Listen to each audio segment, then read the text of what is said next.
Welcome to another edition of A Voice to the Gentile Church. I'm Jim Wingerter. Next to me is Pastor Roger Diaz. Next to him is Dolores Lowe.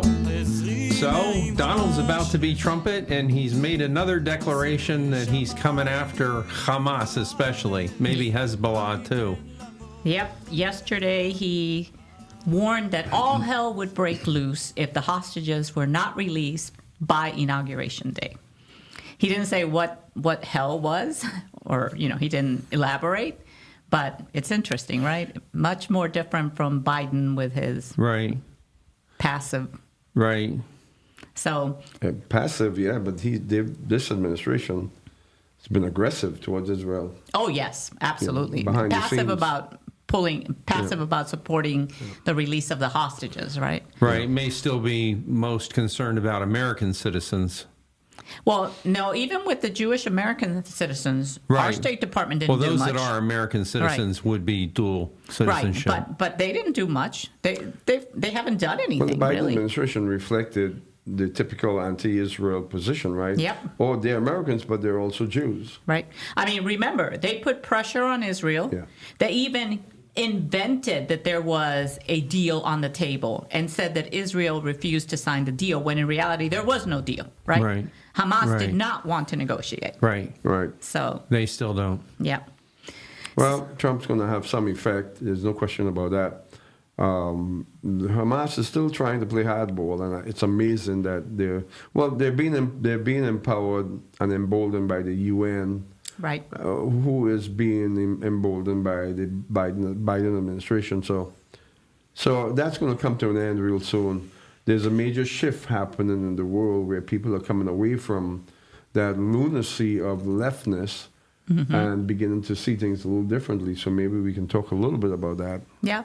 Well, we have, you look at Italy, and Melania is now in power, and she's definitely not a leftist, right? She's a conservative. You have Milei in Argentina. You have Bukele in El Salvador. Trudeau just resigned, the leftist poster boy, right? Yeah, Son of Castro. A lot of these woke leaders around the world are stepping down. Yeah. Right. Don't let the door hit you. Exactly. So it's been really interesting just watching.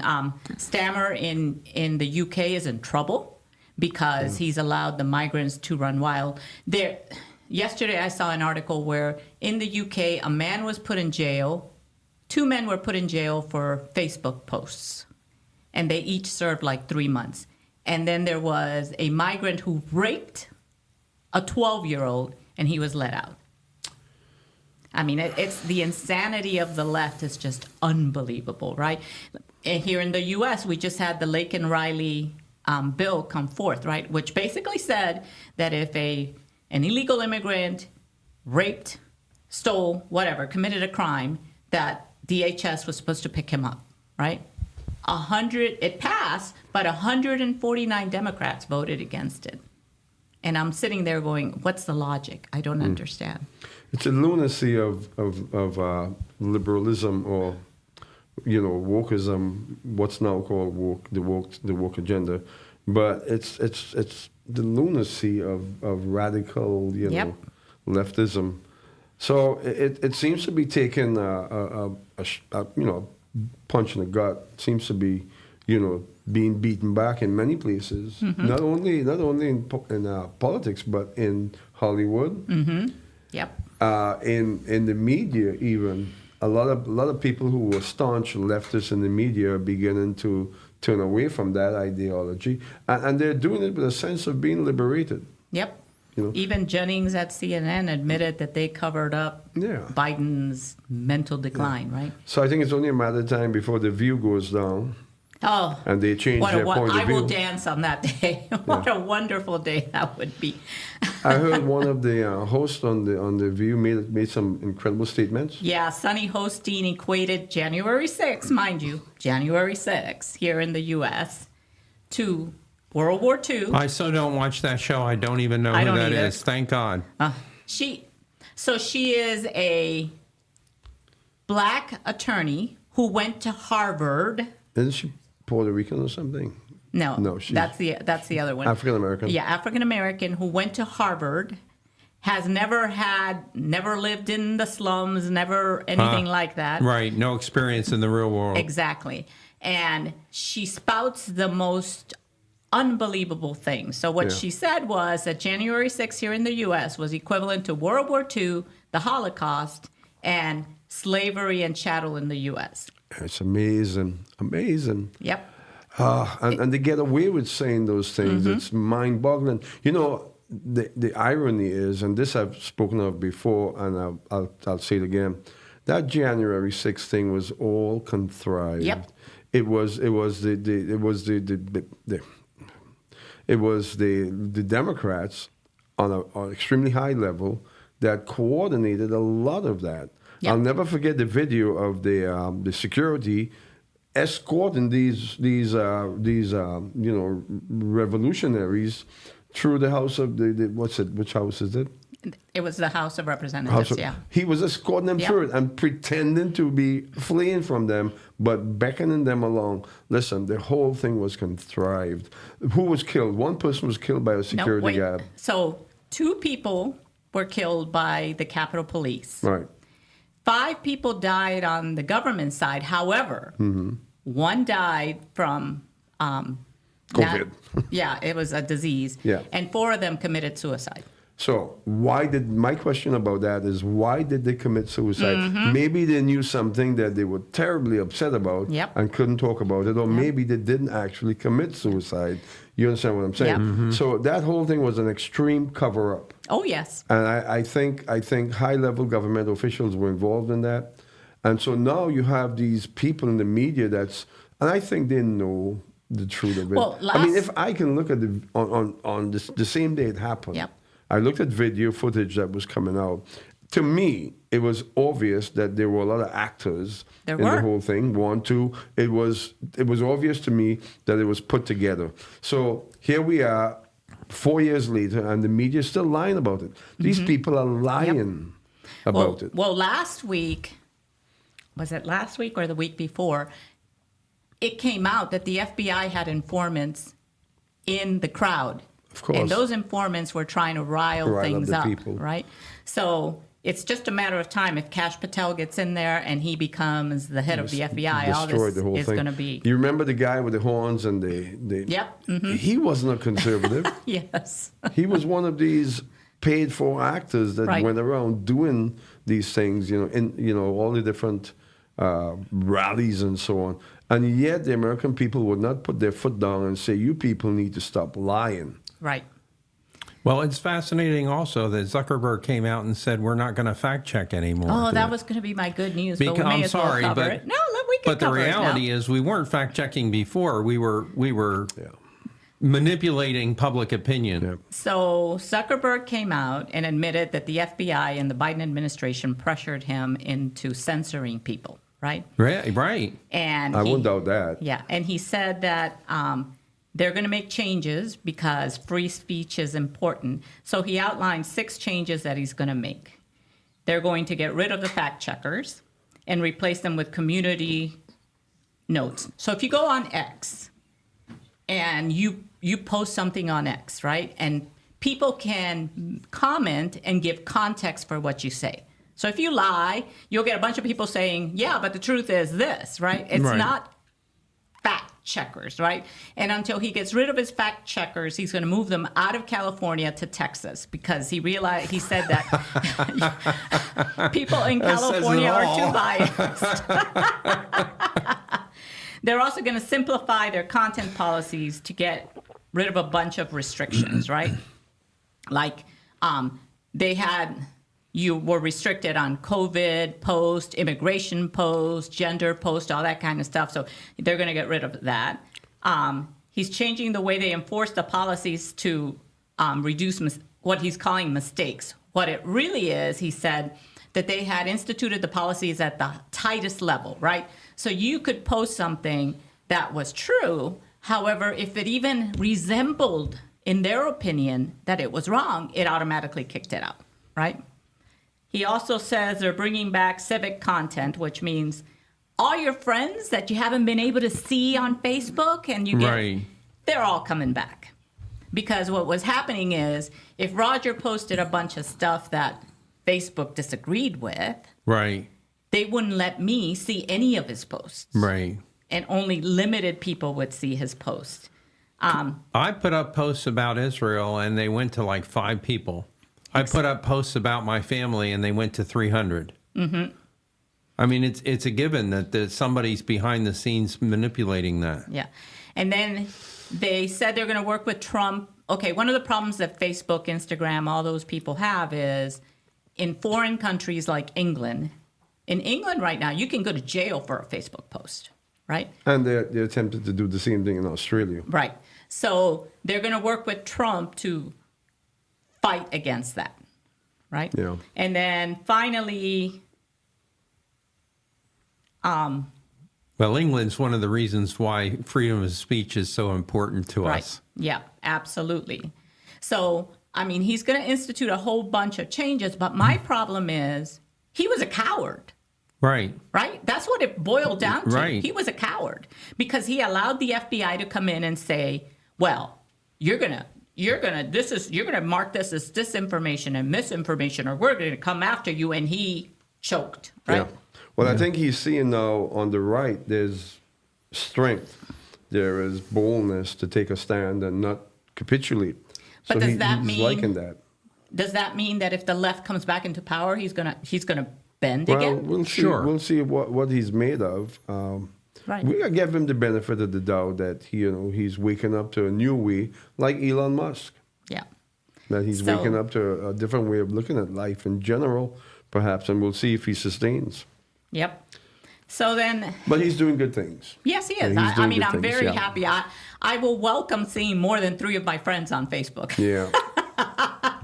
Because right now I see 3 of my friends in ads. You're right. They can take down about 15 ads. That would make the rest of us happy. That would be awesome. The only reason I joined Facebook in the first place was to keep track of my kids and what my kids were doing, right? Right. And now I can't even see that. Right. You have to purposely go looking for it now. Exactly. Yes. Yeah. That's what I do. But and then on another note, President Biden announced recipients of the Presidential Medal of Freedom, completely turning that into a junk medal, right? Because he awarded medals to Hillary Clinton, Liz Cheney, George Soros, Michael J. Fox, Magic Johnson, Messi, the soccer player, because Right. soccer somehow brings freedom to the world. But he's Argentinian, isn't he? Yep. And he didn't show up because he had a conflict in his schedule. Yeah. So he didn't show up to receive it. It's the same thing as the Nobel Prize. They gave one to Yasser Arafat and completely nullified the value of the award. And one that drove me, like, Soros was bad enough, Clinton was bad enough, Cheney was bad enough, but he gave a medal to Bill Nye, the science guy. A guy who long ago, well, A, doesn't have the credentials to be called Bill Nye, the science guy, because he doesn't have the degree to back it up. But he also spouts such nonsense, Right. you know. So it just drove me Yeah, insane. his thing is that science will fix everything. Yeah. And Because they Climate didn't get us change. into this mess to Yeah. begin with. and he's such a believer in climate change and all this craziness. Yes, right. That's the issue. Mm-hmm. Yeah. Well, I won't blink at him giving Soros the Medal of Freedom, because that right there is that's bizarre on a level that's hard to express. George Soros is far from anything anything that represents any representation of freedom at all. I mean, what he has an organization. What's it called? Whatever. I can't but remember. that's just a front organization. The reality of what he has been doing, in terms of what's actually The Open Society. open society, and it's just a cover society. Yeah.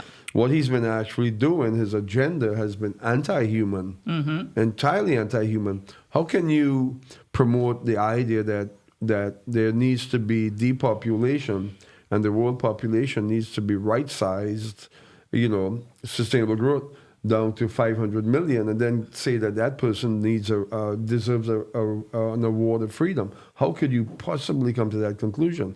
You have to be Joe Biden. Yep. Absolutely. Right. So, I mean, And we know it's not Biden doing this, right? Of course it's not. whoever's He's just- running things is doing this. His handlers, his Yeah. puppeteers are the ones that are behind that. And completely delegitimizing the value of this medal. From now on, people who get it are going to go, big deal. Yeah, but I think Hillary Clinton is just a horrible, horrible choice for a Medal of Freedom. One, look at what she did to Haiti. Yep, absolutely. I mean, she almost single-handedly, her and her brother, Roger, I think his name was. Yep. Maybe not Roger, but they destroyed Haiti. I mean, they went in there after the earthquake in '09, and they purchased up all of the mineral mines and all of the gold mines that are still in Haiti for nothing, and then began to really subjugate the Haitian people. What the media does not want to touch is that the chaos of Haiti right now has to do with what happened there with the Clinton Foundation. Nobody's going to touch that because everybody's afraid of their life. But freedom, and you'll give that person a Medal of Freedom? Absolutely. Come on. Okay, and then I'm going to give you a news teaser because I need to do a little bit more research. But this week it was announced that Costco apples will now be covered in a substance What?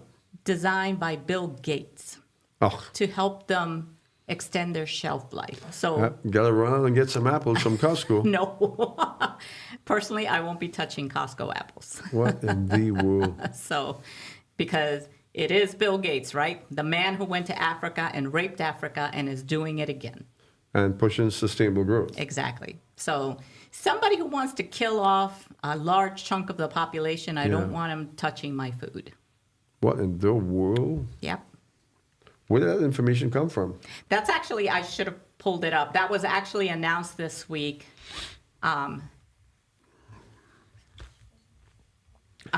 I say, since he's a big apple guy, I say he should eat a dozen apples a day for 12 months before we get his apples on the shelf. What do you think? Yes, I agree. What in the world? We'd have to know he's actually eating the apples that he's promoting. Yeah, I want him to eat, not an apple a day, 12 a day. Oh, he 12 had months. his latest. His other thing was, the substance is called Appeal.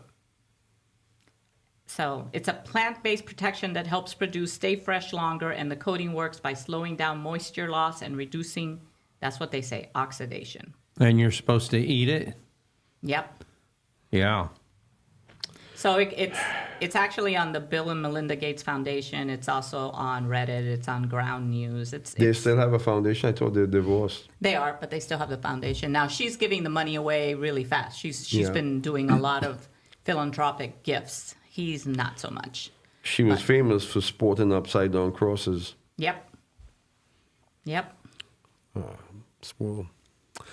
Well, the world is still the mess that it was last time we met, which was about 4 weeks ago. Yep, absolutely. It is crazy. Unbelievable. So we have a question, and it's a good question. Not that any of them are bad. Why and when did Christians begin to dishonor the Sabbath?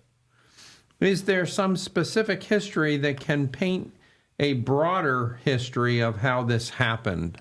Yeah, it's a credible question. There is all kinds of historical information, a lot of which isn't really featured, when you go to your Christian bookstores on the top shelf. It's not a subject that Christian theologians or even pastors enjoy talking about because it involves, quote unquote, the law, and adherence to the law, which is sort of it's anathema, it's taboo in Christianity to talk about being observant of the law. But it's a reality. There is so much, the historicity is so rich, so historic, so deep, that it's hard to see that we as Christians just ignore this whole subject. There have always been Christians, ever since the first century to now, that have celebrated the Sabbath. And for much of those centuries, they've been persecuted, subjugated, and just maligned by the main church. So we can't get into all of the history, of course, but we have 3 examples here that are taken out of history that we can look at to determine when did this happen, when did this begin. It began very early on in Christian history. I'm talking about with Ignatius of Antioch. So, in the book of Acts, you see the rise of the church at Antioch. The church at Antioch was really the first really predominantly Gentile church. Where is Antioch? It's in today's Turkey, I think. Yeah. But it was considered a part of Syria. So Antioch, I think it's still in Syria. No, maybe it's in Turkey. But Antioch, today, it's basically an archaeological site, a historic archaeological site. But at Antioch is where the church really began to breathe Christianity from a Gentile platform. And the Gentiles at Antioch were aggressive from the very beginning in identifying differently than the Jewish churches. I want to say synagogues, but they were churches. They were ecclesia or Knesset, same word. They were identifying very differently than the predominantly Jewish churches. And they began to make changes. For instance, at Antioch is where they were called Christians first. Right. The early church movement were not Christians. Right. They were Nazarene or Nazarenes, and they were called Nazarenes up until the 3rd century. Into the 4th century, when the Byzantine church made it unlawful to be called a Nazarene and destroyed the Nazarene church. So no surprise here that the radical changes in observances began at Antioch, right? So let's talk about Ignatius of Antioch. He was born in 50 AD, which is, relatively soon, right? Mm-hmm. Yep. 50 AD, and he died in 108 AD. And listen to what Jim, maybe you want to read his quote for us? If then they who walked in ancient customs came to a new hope, no longer living for the Sabbath, but for the Lord's day, on which also our life sprang up through him and his death. So he's talking about the Christian movement. Again, at Antioch is where they were called Christians. At Antioch, they began to celebrate the Lord's Day, what they referred to as the Lord's Day, which they said was Sunday. Why? Because he resurrected on Sunday. Right. I still hear people say that. Yep. Yeah, and that historically is correct. They refer to it as the Lord's Day because he resurrected. But it wasn't the Nazarenes or the Nazarene that began to do that. It was the church at Antioch, the Gentile churches, and there was a pressure. So let's tap into why a little bit. The pressure was the church at Antioch was very Roman, right? And to appease the Romans was very important. You didn't want to create a condition under which you became scrutinized by the Romans or come against Roman law. So in Roman law, the day of celebration was Sunday, right? Because the Romans worshiped the sun, Saturnalia and whatever else, the worship of the sun. And so Sunday was the Romans' day, the pagans' day. So it's at Antioch where the compromise began.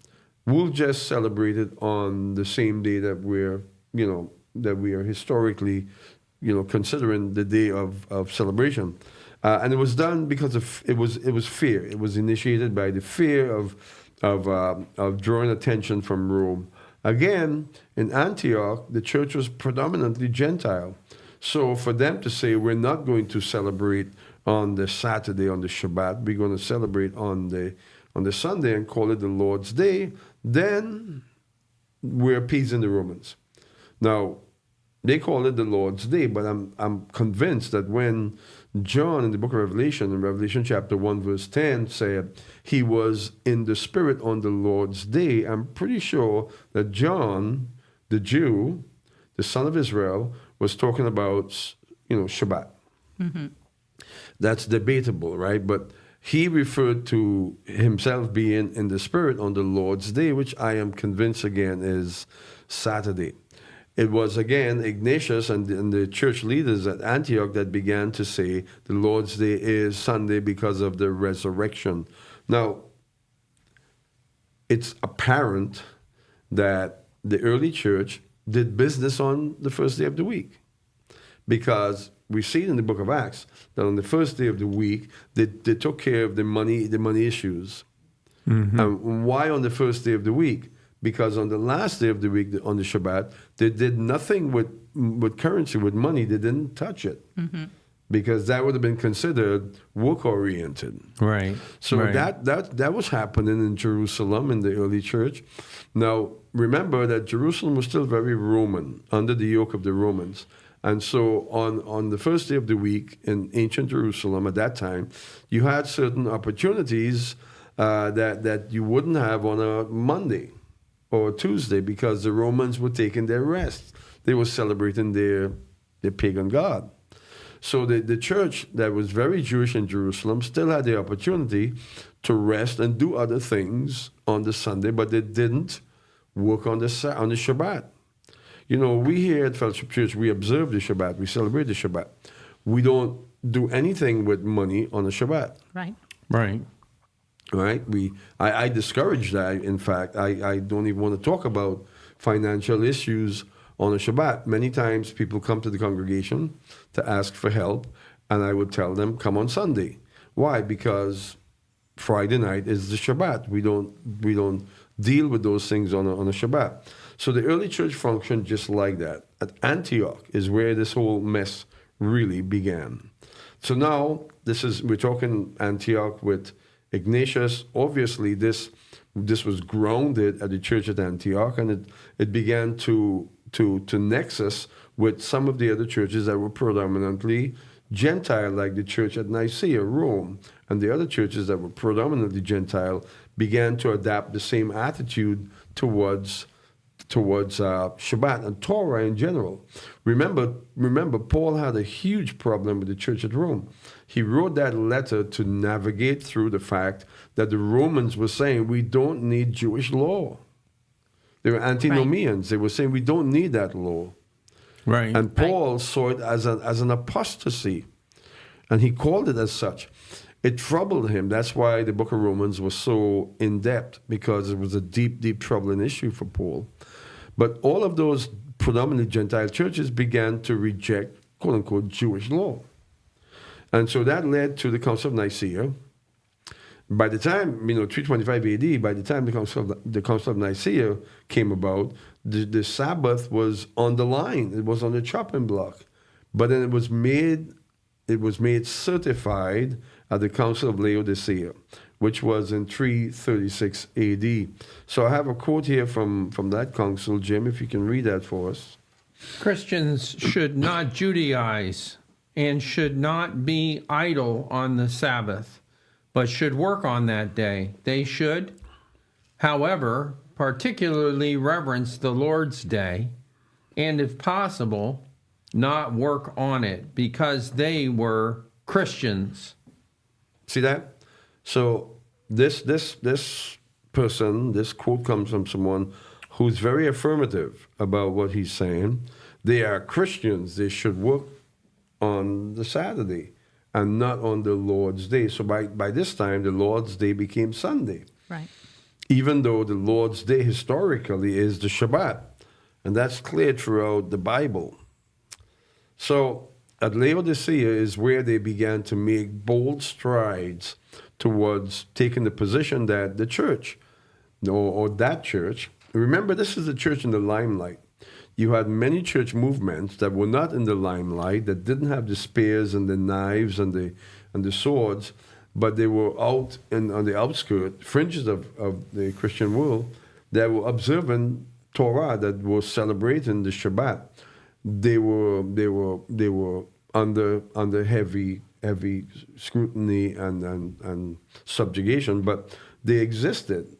The only reason we don't hear about them is because this church, the church with the swords and the spears and the knives, had completely, right, subjugated them. So we don't hear about them, but they were there. If you do a really good in-depth history historical search, you would find them. They're very much there. So it was at Laodicea where they would go on to talk about how church fathers has the authority to actually, adapt the Bible to suit their wishes, and that the church has that authority over the Word of God. It's so contrary. It's unbelievable. Yep. That's what they began to do at Laodicea. Right. Now, once you lose that demon, what happens? You can't get it back. You can't get it back in its dungeon. Right. Right. It's out there, and it became pervasive. It took over most of the church movement, where you became a Judaizer, a horrible person that deserved death if you observed the Sabbath. It created, listen, the devil, the enemy of God, the enemy of all that's good, will want nothing more but to subjugate those who would, in fact, celebrate the Shabbat and keep the Torah. That's what he would want. In Revelation chapter 12, it says it. Next week in Zaymak, we're going to do a deep dive into Revelation 12. In Revelation chapter 12, the last verse in Revelation chapter 12 says that the devil, the dragon, was enraged with the woman and went off to make war with the rest of her offspring, who holds to the testimony of Jesus and the commandments of God. Right. And that commandment includes the Sabbath. Sure. Mm-hmm. Sure. So he was enraged. So how did he make war? How did he engage in this warfare? Well, he went about to amalgamate paganism and the real, true, worship of God that was occurring in the Nazarene church. In other words, he went after the church with doctrine. The weapons that he used against the followers, the offspring of Israel, who keeps the commandments of God and the testimony of Jesus, his weaponry was intellectual, doctrinal, get them to a place where they would just be unbiblical and embrace what is true Bible heresy. And he succeeded. So by the time these church councils came around, Council of Nicaea, Laodicea, Smyrna, and all of those councils came about, I think they had like a dozen councils where they determined the future of that Christianity. And that Christianity is a Christianity in the limelight, right, that has taken over the world. They had invented something that was completely different. They had invented 20 different Jesuses. Right. I mean, not just one. Right. Mm-hmm. Yep. They had invented a whole different panoramic Christianity that is still alive today. But what I want to say is, even though that happened, there were always pockets, sometimes large pockets, sometimes small pockets, of believers who stayed true to the Word of God, who stayed true to even to what the Nazarenes did, the Nazarene, what they did. And you know what? Christian historians today and throughout conventional Christianity have been aware of this reality, that there's always been a group of people who remained faithful to Torah, faithful to Shabbat, and saw themselves as a part of Israel grafted in. Even though we were called Judaizers and slandered, I mean, being a Judaizer is a pejorative. You're the worst kind of human being if you're a Judaizer, right? An amazing thing. But that movement, which subjugated people like us, is still alive today. Oh, yes. Very much so. And they're very much against Sabbath observance. Mm-hmm. The Seventh-day Adventists, they've been really uptight about the Vatican bringing about a situation where they're going to arrest Saturday observers, right? And they're going to promote Sunday law. And the Seventh-day Adventists have been really, really worked up about that.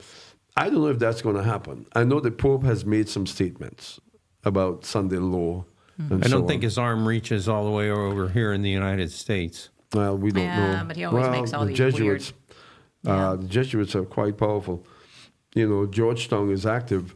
But the point is, this church movement that still today governs Christianity and dominates the Christian landscape is adamantly against the observance of the Shabbat and will still refer to us as anathema.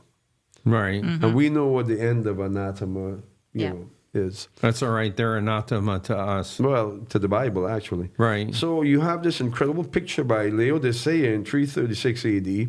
These statements were being codified, were being galvanized into the Christian landscape. And then we have Pope Gregory. Now, we have one little quote here from Pope Gregory. Well, Pope Gregory had a lot to say about those who observe the Sabbath. All right, so this is one little quote.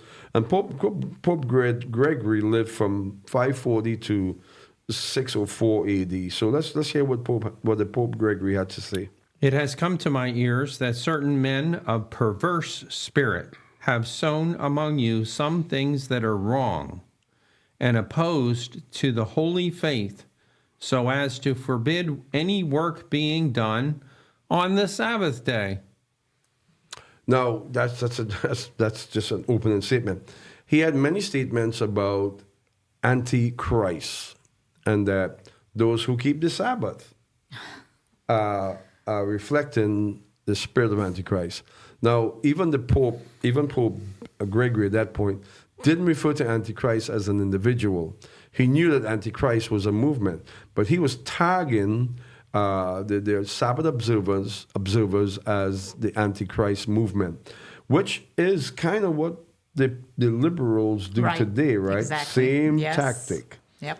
You know, assign to your enemies exactly who you are and what your true agenda is. Yep. He knew that what he was involved in was actually the spirit of Antichrist. Don't want to get into that tangent, but you see, the development of this movement towards dishonoring the Sabbath is ancient. It began at Antioch. It began when Gentiles began to come into the church and decide that they're not going to adapt. They're not going to adapt to Torah. They're not going to become grafted into Israel. They're not going to see themselves as a part of the Commonwealth of Israel. They would continue to see themselves as a part of the Commonwealth of Rome, right? Right. And that's what happened. They couldn't break away from Rome, and they were afraid. Most of their motivation was fear. Fear, not just fear of the authorities, but fear from family members. That you'll be rejected by your family and your community and even the authorities. That's a tremendous amount of fear. From my point of view, move away. Take your family and go start a life somewhere else if it's that complicated. But don't capitulate. Right. And that's what happened. And so that's why it happened very early on.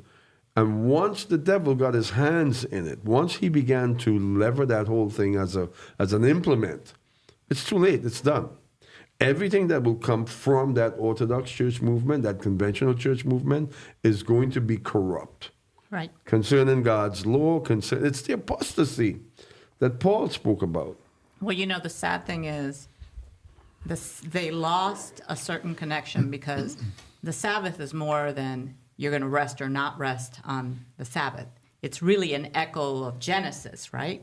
Right. And the creation of the world and how God came about and did all that. And by separating it. You separate yourself from God. Yeah. Right. And that identity. The creation event, right? So the creation event. Man was created on the sixth day. Think about it. Yep. Man was created on the sixth day. God created animal life, plant life outside of man, the universe, everything. And then at the end of that, on the Friday, he created man. Right.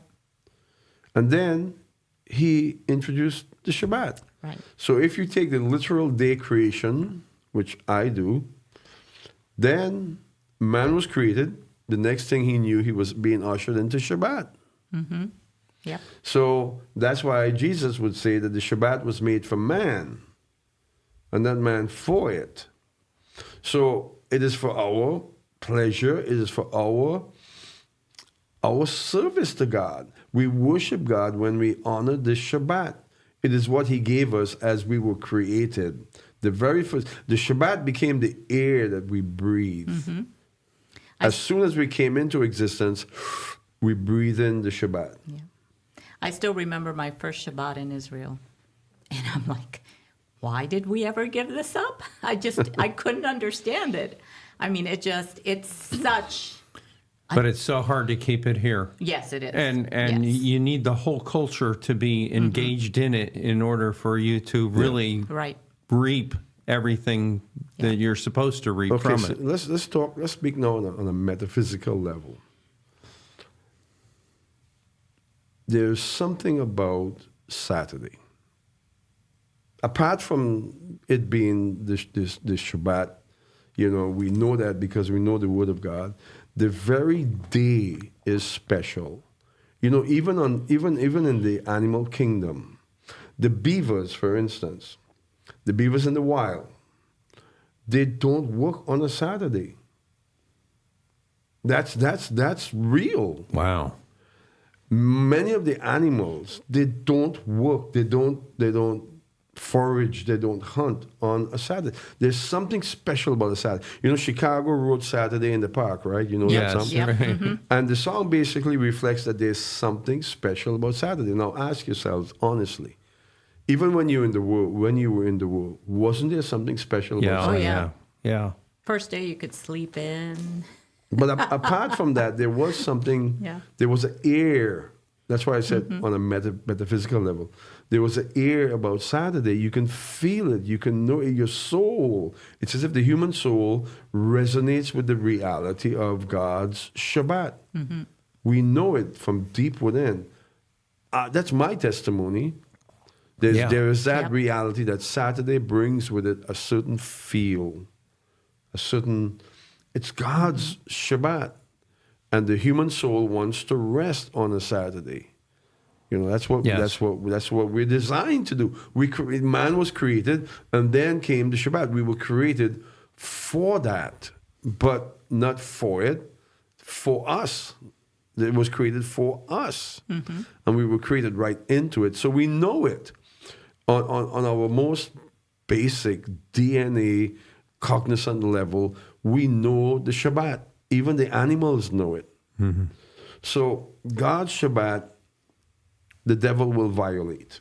And that's why Christianity and Islam has chosen different days to rest, different days to honor. The Muslims chose Friday. The Christians chose Sunday, doing everything in their power to avoid God's Shabbat. And it's a testimony against these two movements, isn't it? Yep. I have this printout in my office. I'll show it to you guys someday. Someone did, hours upon hours, days upon days of research, and put together this huge chart that someone left in the office. I'm not even aware of who it is, but someone left that in the office. I began looking at it. The Buddhists began to observe Saturday in the around the 10th century, and other ancient peoples were observant of Saturday as being days to rest. People who were not connected to Western Judaism from the East or Western Christianity, they just said Saturday is a good day to rest.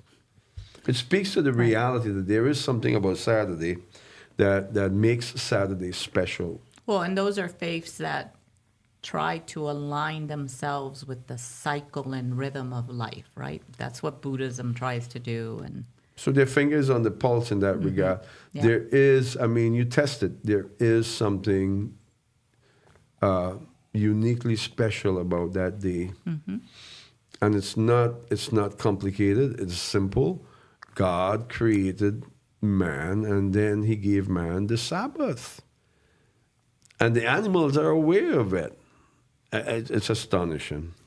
So we're going back to that, and that's the point to saying what I just said. In the millennial kingdom, when Jesus comes to reign, we're not going to celebrate the Shabbat on Sunday or on Friday. We can be sure about that. Right. Right. Now, Isaiah gives us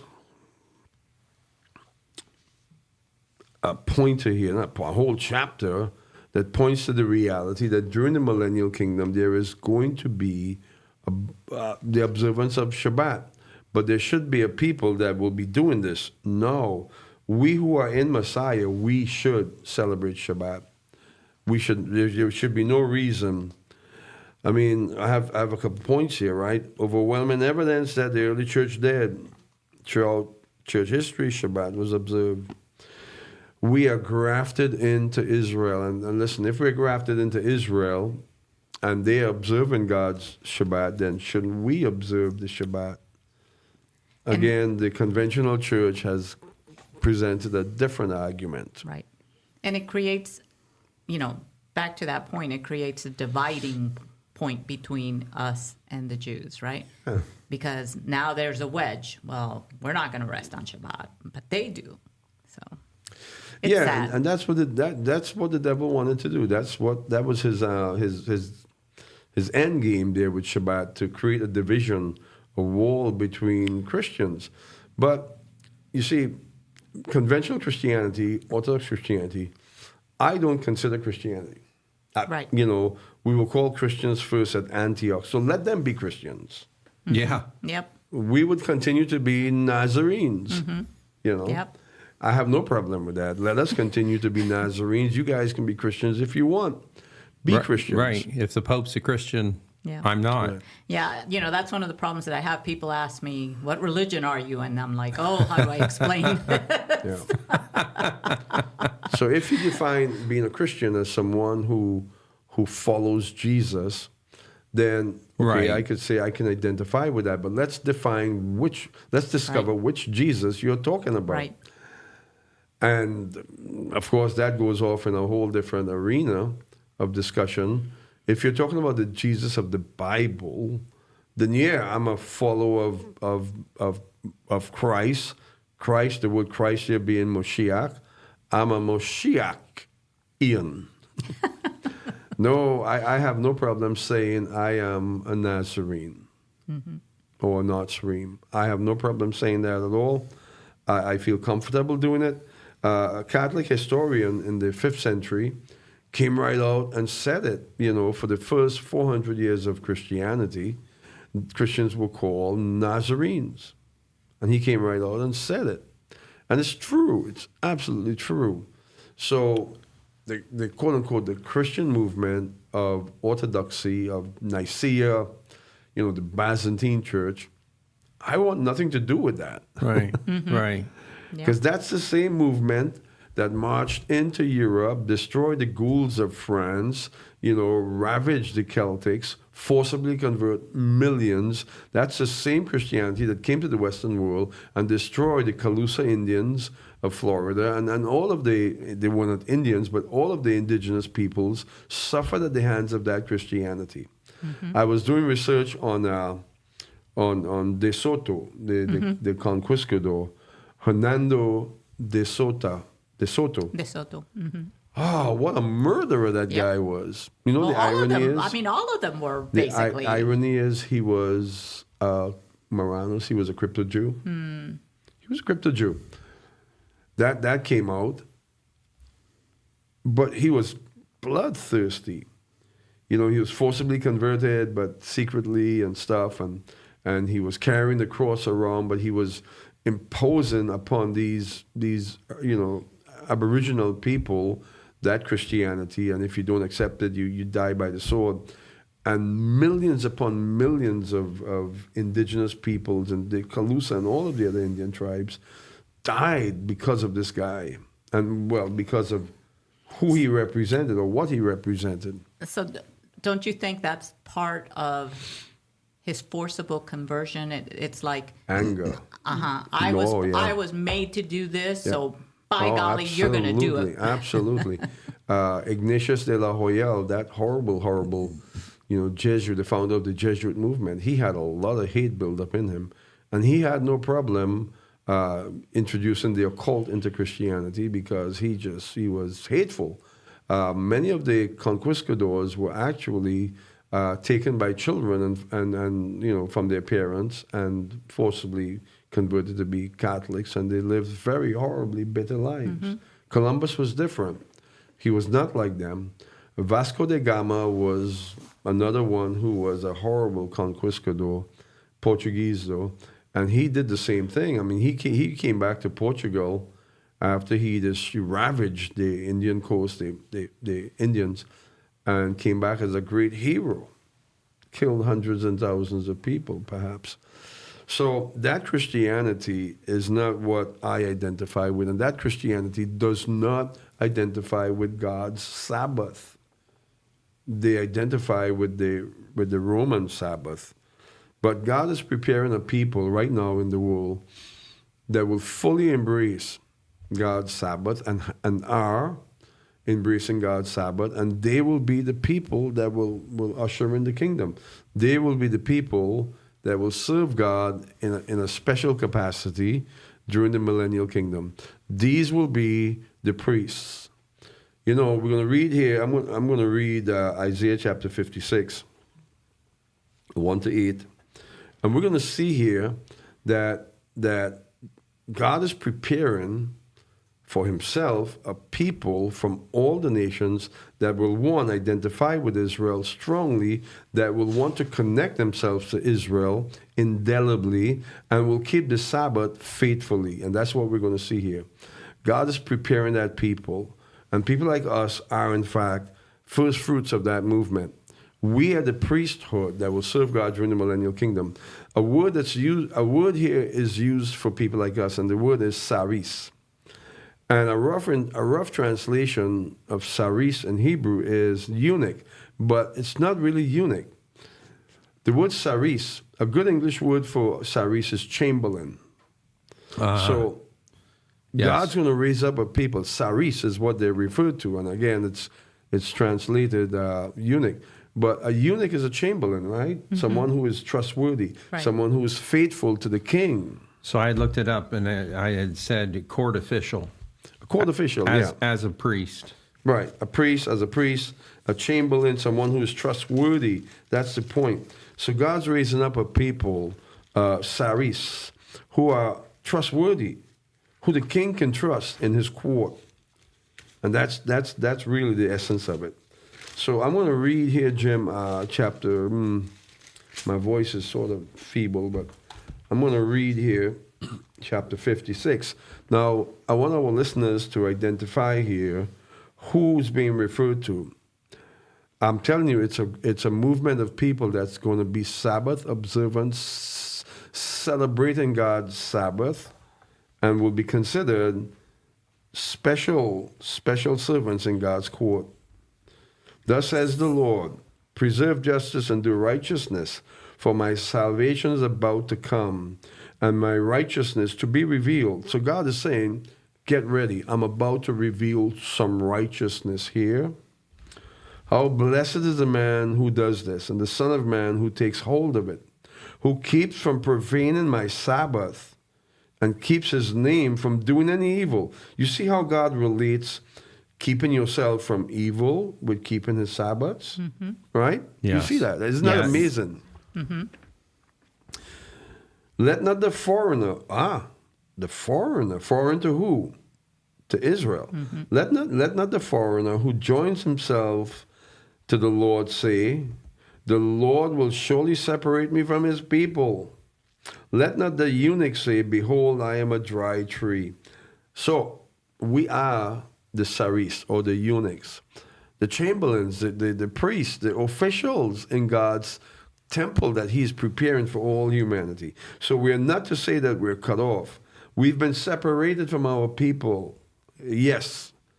Right. Mm-hmm. We've been separated from our people. We've joined ourselves to the people of God. See that verse 3 there? The Lord will surely separate you from his people. So the story of Ruth comes to mind, right? Ruth gave up everything to join herself to the people of Israel, to be a part of the commonwealth of Israel. Do you think she began to observe the Jewish Sabbath and began to live as a Jew? She became a Jewess of the tribe of Judah. Yes, she did. And so here we are. We're grafted into the commonwealth of Israel, but we are the ones who are being extracted from the nations. We're foreigners and being connected to God's people, and we're observing his Sabbaths. Let's read. For thus says the Lord to the eunuch, to the Saris, who keep my Sabbaths, and choose what pleases me, and hold fast my covenant. You see how those 3 points correlate. Keeping the Sabbath, doing what pleases him, and keeping his covenants. You can't tell me that God's Sabbath isn't important. Right. I mean, what?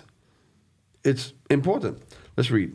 To them I will give in my house and within my walls a memorial, a name better than sons and daughters. I will give them an everlasting name which will not be cut off. So I love it. Verse 5. They will be given a memorial. We, in his house, will be given a name better than sons and daughters. Who are the sons and daughters? Those who do obey his commands. But these will be given names better than sons and daughters. In the context of the chapter, he's referring to Israel. Israel, yeah. So that's not what I'm hoping for. I didn't sign up to have a better name than Israel, but we're servants. We're greater servants. We are this movement, these Saris. We become the Kohanim, the priesthood, in his temple. So our name is that of the Kohen, the Kohanim. Doesn't take anything away from the natural sons of Aaron or Levi, Phinehas or Zadok. Doesn't take anything away from them, but it puts us in a position where we're in a more committed position to serve him. We're in closer proximity to him. That's why we're Saris. That's why we're eunuchs in that sense. Now, when you think of being a eunuch in this context, what comes to mind? You know what comes to my mind when I think of being a eunuch? Resurrection. Mm-hmm. The new creation form that we will resurrect in. Yeah. You see that? Yes. Because in that place, you're not thinking husband, wife, children. Right. Those things are a part of your former existence. In that state of being, you're thinking only serve the king. Serving the king. Serve the king, serve the people. You are a priest.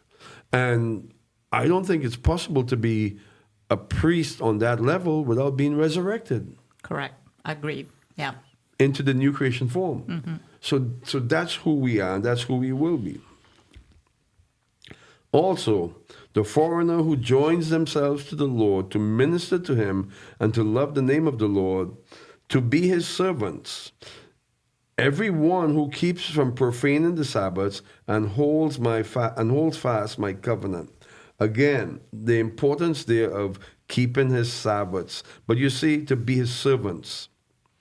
To be his servants. To be the ones who are completely given over to him. Even those I will bring to my holy mountain and make them joyful in my house of prayer. Their burnt offerings and their sacrifices will be acceptable on my altar. For my house will be called a house of prayer for all the nations, all the people. The Lord God, who gathered the dispersed of Israel, declares, yet others I will gather to them, to those already gathered. So we are being joined to Israel. But we're being joined to Israel and being put into a position to become greater servants of Israel. You see that? Mm-hmm. Jesus said it. Those of you who have abandoned everything in this life will inherit more, but in the life to come, you will become the greater servants of Israel. You'll become the ones who will bring the fruit of the vineyard there being Israel. Right? So that's who we are. And Christianity has denied themselves so much power, so much, just reality. We've denied ourselves so much in not seeing this. So as you were reading this, it occurred to me that the Sabbath is used here as a badge of identity. Perfect. Yep. How many times in the 8 verses that I read is the Sabbath brought up and connected to pleasing him, to doing righteousness, keeping his covenant? The Sabbath is important to God, and the people that will resurrect to become these special servants in his court are Sabbath observant. You see that? Mm-hmm. Yep. So you can't avoid it when you read Isaiah chapter 56. Well, you can do what most Christians do and say, well, the Sabbath is Sunday. You can do that. And you can swear that you're not going to go to Chick-fil-A or something and get a, whatever on a Sunday morning because they're closed. A chicken sandwich. But you see, the whole issue with the Sabbath is God upholds the Sabbath. Every enemy of God defiles it. Right. Mm-hmm. It's that simple. Every enemy of God defiles the Sabbath. That Byzantine church, that quote-unquote Christian church that came into existence, that did everything to destroy the true disciples of Jesus, decided Sunday, the pagan day of worship, to be the Sabbath. The Muslims came around in the 7th century and decided Friday. Right. Yep. So for our listeners, it's really quite simple. The Sabbath is the Sabbath. It does not change. It never changes. Nature itself testifies to the reality of Shabbat. And that's unavoidable. You cannot miss it. It's very clear. God wants us to celebrate his Sabbath.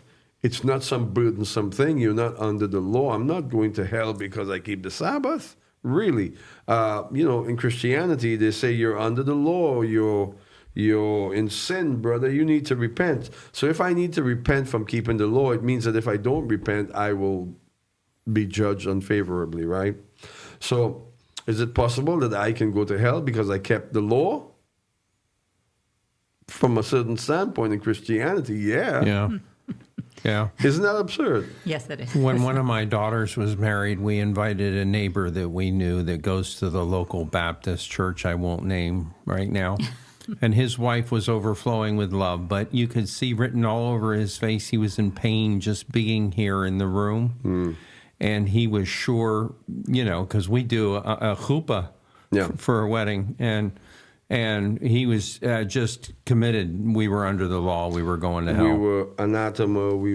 I know that neighbor of yours. Yeah. Yes. Yeah, it's an amazing phenomenon.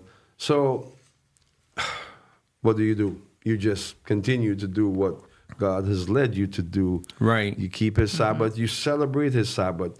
I'm not carrying the Sabbath. I'm not under the law. The law is not a crushing burden on me. I celebrate God's festivals. I rejoice. My heart is lifted up with his festivals. I'm not under the law. I'm not burdened by the law. And we have and a the whole revelation that has come to us by being obedient to him. Yeah. And our celebrations of the festivals are a whole lot of fun. It's celebration. Yep. You're only under the law if you're committed to break it.